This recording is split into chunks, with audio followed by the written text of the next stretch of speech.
आपको मतलब बीमारियों से बचा रहा है, अपने भी बच्चों की बिना परवाह किए आपको ऊपर रख रहा है, यानी वो बंदी हो गया। और शराब पीने वाला राजा, अभी आपने बोला स्टेटमेंट दिया था, वो शराब पीकर राजा हो गए, शराब पीकर राजा हो जाते हैं, और जो सबकी शहर में सफाई कर रहा है, सबको रिपोर्ट कर रहा है, तो बंदी क्या बोल रहा है? नहीं तो जवाब क्या नाम है आपका? शराब पीने वाला कैसे राजा हो सकता है? क्या शुभ नाम है आपका? आपका शुभ नाम? रोहित कुमार वाजपेयी जनता संबंध रहने वाला।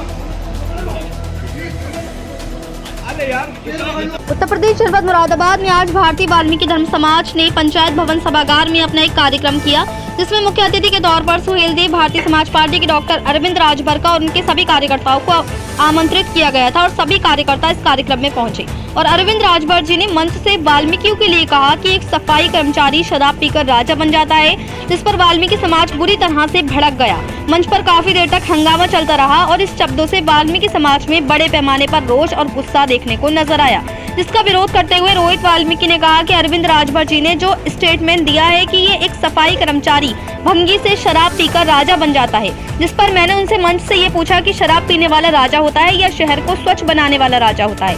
एक सफाई कर्मचारी आपकी सेवा में लगा हुआ है और तुमने उसे भंगी कह दिया और शराब पी ली तो वह राजा हो गया। वे इस बात का आकर जवाब दे। वहीं अरविंद राजभर ने अल्पसंख्यक मंत्री जफर नकवी पर बोलते हुए कहा कि सुहेल देव, भारतीय समाज पार्टी के माननीय प्रदेश अध्यक्ष अल्पसंख्यक प्रकोष्ठ ने कल पहले से ही इनका खंडन किया और बहुत पहले ही अल्पसंख्यक मंत्री जफर नकवी को पार्टी से निष्कासित कर दिया गया है। और अगर अब पत्र जारी करके भी ये कहते हैं कि मैं इस्तीफा देता हूं, तो हम इस पर विश्वास नहीं करते। सुहेल देव, भारतीय समाज पार्टी पहले से ही ये बात कहती आ रही है कि जो लोग ये कहते हैं कि एनडीए सरकार मुस्लिम विरोधी है, उनको अपने गिरेबान में झांककर देखना चाहिए कि आजादी के बाद मुस्लिम कैंडिडेटी 32% नौकरियों में थी, लेकिन कांग्रेस सरकार ने इतना विकास किया कि 32% नौकरियों में आने वाले लोग आज 1% में रहकर सिमट गए। पर हमारी एनडीए सरकार ने ऐसे विपक्षियों को मुंह तोड़ जवाब दिया और ये बताने का काम किया कि 52 आईएएस और आईपीएस मुस्लिम कैंडिडेटी है। मुस्लिम समुदाय को बढ़ाने का काम अगर किसी ने किया है तो वह एनडीए सरकार ने किया है। और वक्फ बिल जो आया है इतना अच्छा बिल है, लेकिन समाजवादी पार्टी, बहुजन समाज पार्टी और अन्य विरोधी दल इसका विरोध कर रही हैं और इस पर आपत्ति जता रही हैं। जो मजबूत मुस्लिम समाज के लोग हैं ये चाहते हैं कि वक्फ की जितनी संपत्ति है वह हमारी हो जाए और जितने गरीब मुस्लिम समुदाय के लोग हैं ऐसे लोगों को इनका हिस्सा ना मिले, और ये एनडीए सरकार नहीं होने देगी। और माननीय अखिलेश यादव जी जो बोलते हैं उनको खुद पर ही विश्वास नहीं रहता कि वे क्या बोल रही हैं। इतने बड़े महाकुंभ जहाँ पर 68 करोड़ लोगों ने आकर के संगम में डुबकी लगाई और पूरी दुनिया ने उनको देखा, और अखिलेश यादव जी ये कह रहे हैं कि उसमें डुबकी वही लोग लगा रहे हैं जो पापी हैं। तो अखिलेश यादव जी वहाँ पर डुबकी लगाकर कौन सा पाप धुल रहे थे? अखिलेश यादव जी देख रहे हैं कि जिस प्रकार से समस्त लोगों के साथ न्याय संगत कार्य हो रहे हैं, अखिलेश जी को अपनी जमीन खिसकती हुई नजर आ रही है, इसीलिए अखिलेश जी इस प्रकार की बातें बोल रही हैं। मुरादाबाद से परवेज अंसारी की रिपोर्ट। आपको मतलब बीमारियों से बचा रहा है, अपने भी बच्चों की बिना परवाह किए आपको ऊपर रख रहा है, यानी वो भंगी हो गया। और शराब पीने वाला राजा, अभी आपने बोला स्टेटमेंट दिया था, वो शराब पीकर राजा हो गए, शराब पीकर राजा हो जाते हैं, और जो अपनी शहर में सफाई कर रहा है, उसको ऊपर रख रहा है, तो भंगी कैसे हो जाएगा भाई? ये तो वो जवाब दिया। क्या नाम है आपका? शराब पीने वाला कैसे राजा हो सकता है? क्या शुभ नाम है आपका? आपका शुभ नाम? रोहित कुमार वाजपेयी जनता संबंध रहने वाला। अरे यार जी, मेरा नाम रोहित वाल्मीकि है। मैं जंपा संभल का रहने वाला हूँ। यहाँ हम भावादस के महासभा में आए थे।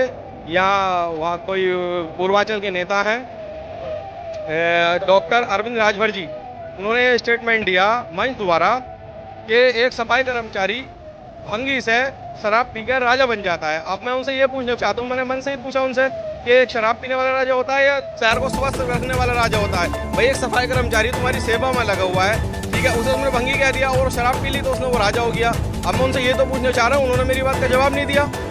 बस यही उनसे मेरी वो है कि आए वो आके जवाब दें और मुझे बताएं वो कि शराब पीने वाला राजा होता है या सफाई करने वाला। मैं रोहित वाल्मीकि मेरा नाम है, वाल्मीकि समाज से बिलोंग करता हूँ। सभी जाति धर्म के साथ इन लोगों के साथ में रहता हूँ, जाट, गुजर, ठाकुर, पंडित, बनिया, ब्राह्मण, मैं सभी के साथ रहता हूँ।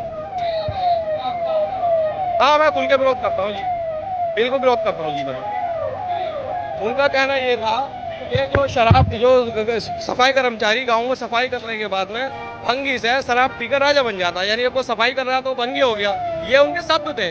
उनको अब ये विचार का विषय है कि ये मुरादाबाद मंडल में इन्होंने इतना बड़ा स्टेटमेंट दिया है, जबकि अच्छी खासी संख्या में यहाँ वाल्मीकि समाज रहता है, इसने विरोध नहीं किया। मैंने मंच से जाके उनका विरोध किया और मैं इस चीज़ का विरोध कर। ये कार्यक्रम जिला पंचायत भवन मुरादाबाद, जनपद मुरादाबाद। मैं जनपद संभल का रहने वाला हूँ। मेरा रोहित कुमार वाल्मीकि नाम और इमाम वालों को लेकर। देखिए, ऐसा कुछ भी नहीं है। वो हम तो जानते हैं, सुहेलदेव भारतीय समाज पार्टी के माननीय प्रदेश अध्यक्ष अल्पसंख्यक प्रकोष्ठ ने ऑलरेडी कल ही इसका खंडन कर दिया कि बहुत पहले ही दल विरोधी नीतियों में उनको निष्कासित कर दिया गया था। अब कोई पत्र जारी करके यह कहे कि मैं पार्टी से इस्तीफा देता हूँ वगैरह वगैरह, तो ये चीज़ें हम इस पर टच नहीं करते, पहली चीज़। दूसरी बात यह, जो आरोप लगाए गए हैं, सुहेलदेव भारतीय समाज पार्टी बहुत पहले से ही यह बात कहती रही है कि जो लोग यह कहते हैं कि एनडीए सरकार मुस्लिम विरोधी है, उनको अपने गिरेबान में झांक के देखना चाहिए कि देश की आज़ादी के बाद मुस्लिम कम्युनिटी 32% नौकरियों में थी। कांग्रेस सरकार ने इतना विकास किया और स्टेट सरकार ने इतना विकास किया था कि यह 32% नौकरियों में रहने वाले लोग आज 1% नौकरी में आकर सिमट गए। हमारी सरकार, एनडीए सरकार ने मुंहतोड़ जवाब दिया ऐसे विपक्षियों को और बताने का काम किया कि 52 आईएएस और आईपीएस मुस्लिम समुदाय के लोगों को बनाने का काम किसी ने किया तो एनडीए सरकार ने। तमाम पीसीएस अधिकारी हमारे जो मुस्लिम कम्युनिटी के लिए। अभी जो वक्फ बिल आया हुआ है, ये बताइए, इतना अच्छा बिल है। समाजवादी पार्टी, बहुजन समाज पार्टी, तमाम जो विरोधी दल के लोग हैं इस पे आपत्ति जता रहे। अरे भाई, यहाँ पर यह तो देखिए, एक कहावत है कि लूट ले भैया लूट मचलवा ना रहे पछताए। लूट ले भैया अखिलेश जी जो कहना चाहते हैं, और अखिलेश जी जिसका समर्थन करना चाहते हैं, मैं वही बात कोट करना चाहता हूँ कि एक कहावत हमारे बनारस में है कि लूट ले भैया लूट मचलवा ना रहे पछताए के, और ए लोगन के मर गए लेकिन का पिंडा पार पार के खाए। मतलब कि जो मजबूत मुस्लिम समाज के लोग हैं यह चाहते हैं कि वक्त की संपत्ति जितनी हो सब हमारी हो, और जितने गरीब मुस्लिम समुदाय के लोग हैं जो मोस्ट बैकवर्ड में भी आते हैं, ऐसे लोगों को इनका हिस्सा न मिले, ऐसे लोग निरंतर भटकते रहें, यह तो एनडीए सरकार नहीं होने देगी। यह वक्त बिल राज्यसभा लोकसभा से जो आया वह गरीब मुस्लिम के पक्ष में है। जिनके पास घर नहीं उनको घर मिलेगा, जिनके पास जमीन नहीं उनको जमीन मिलेगा। जिन मुस्लिम भाइयों का जमीन जो दुबई चले गए, ओमान चले गए कमाने के लिए, अगर 4 साल बाद वापस आए तो उनके घर पर वक्फ बोर्ड का बोर्ड लगा हुआ था कि यह जमीन जो है वक्फ की संपत्ति है। आखिर उसके साथ न्याय कौन करेगा? जब लोकसभा और राज्यसभा में माननीय गृह मंत्री जी ने यही बात कहा कि भाई उनके साथ न्याय एनडीए सरकार करेगी, जिसकी जितनी संपत्ति है सब उनको वापस करेगी। और यह बात बताने पर विवश होगी कि जो बड़े बड़े अनपशु लोग हैं, जिन लैंडलॉर्ड हैं मुस्लिम समाज के लोग, ऐसे लोग दूसरे की जमीन को कब्जा किए हुए हैं उससे मुक्त कराएंगे और गरीब मुसलमानों में जमीन से बांटेंगे।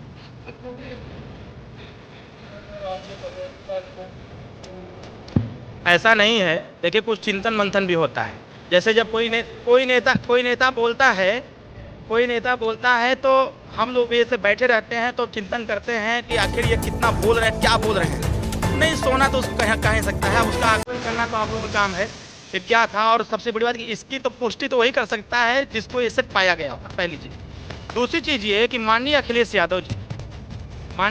यादव जी जो बोलते हैं उनको खुद पर नहीं विश्वास रहता है कि हम क्या बोल रहे हैं। उन्होंने इतने बड़े महाकुंभ जहाँ पर लगभग 68 करोड़ लोगों ने आकर के वहाँ संगम में डुबकी लगाया और पूरी दुनिया ने उसको देखा। अखिलेश यादव जी कहे कि उसमें डुबकी वही लोग लगा रहे हैं जो लोग पापी हैं।